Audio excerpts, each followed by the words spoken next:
My name is B. Karthik. I am Head Accounts and Taxation. I am from Genetics India Pvt, Limited, a pneumatic manufacturing company in Coimbatore.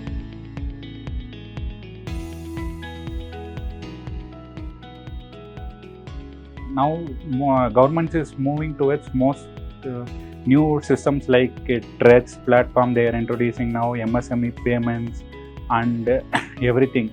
So, without AA or something, we cannot able to move forward with our business. So to have a success, we need to go with the future technologies.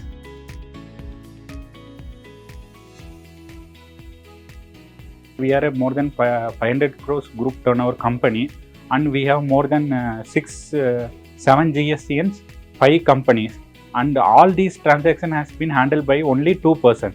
Only this is possible with the help of Clear.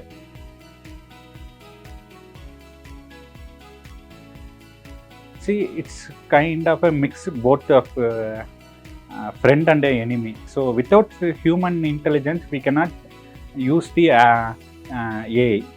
So some kind of human intervention is required.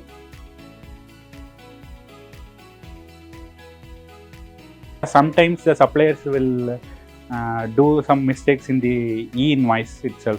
So that time will be very difficult for us at the time of reconciling in the 2B. So now with the help of IMS, I can say that it will be very useful for our reconciliation system, and we can able to take the input tax credit very easily.